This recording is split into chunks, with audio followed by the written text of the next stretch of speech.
if you think that your thoughts have something to do with your future, just from a theoretical standpoint, that your thoughts create your destiny, and you think 60 to 70,000 thoughts in one day, and 90% of those thoughts are the same thoughts as the day before, well, then your life isn't going to change very much as long as you're thinking the same way.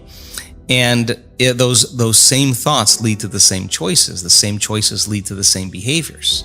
The same behaviors create the exact same experiences, and we anticipate the same feelings or emotions from those experiences, and those emotions are the payoff that drive our very same thoughts. Well, our biology, our neurocircuitry, our neurochemistry, our hormones, and even our gene expression will be equal to how we think, how we act, and how we feel. And how we think, how we act, and how we feel is called our personality. And our personality creates our personal reality. That's it.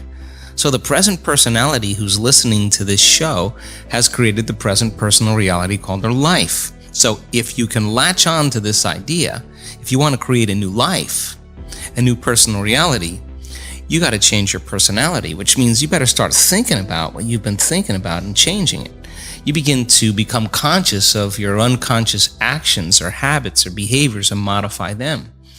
And then we have to begin to look at the emotions that we live by every single day that keep us connected to the past and decide, do these emotions belong in our future? So most people are trying to create a new personal reality as the same personality, and it doesn't work. You literally have to become someone else. So the principle in neuroscience says that nerve cells that fire together wire together. You keep thinking the same way, making the same choices, demonstrating the same habits, creating the same experiences that stamp the same networks of neurons into the same patterns, all for the familiar feeling called you. And you do that for 10 years on end.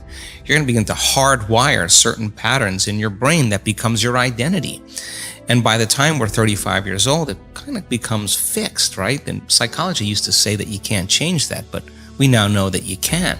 So then that kind of box in the brain, that is the habit of ourselves. We're 95% of the time running a series of programs. So then sitting and doing the work, we have to become disentangled from those programs. And so the moment you decide to do something differently or make a new choice, what most people don't want to face is that discomfort.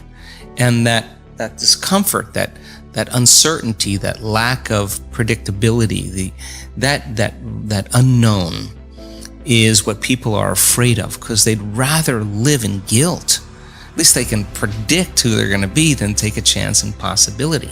You have to really begin to mentally rehearse. Ask yourself at the end of your day. I do this every day. How'd I do? How'd I do today, bro? How'd you do? Did you do good? Where'd you fall from grace? What was it that caused you to go unconscious for the rest of the day? Like, what was that moment?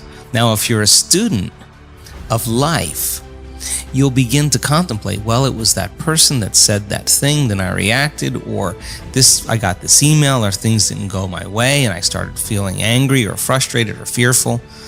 The next time that happens, how could I evolve my experience? Now, you may have to search for some answers of the best model to build, or you may actually have a long contemplation and start to go, God, the next time that happens, I think I'm going to do this, or I'm going to do that, or I'm going to plan my behaviors. And the act of closing your eyes and rehearsing what you're going to do begins to install the neurological hardware in your brain to look like you already did it. Now the brain is no longer a record of the past. Now it's a map to the future. And if you keep installing that hardware, the hardware will become a software program, which means you'll just start acting like a happy person. Why? There's no magic there. You installed the circuitry. So that's more important than the news. Right. It's more important than answering any email or any text. If you can begin to just think about how you're going to do it differently, that's the building process neurologically already.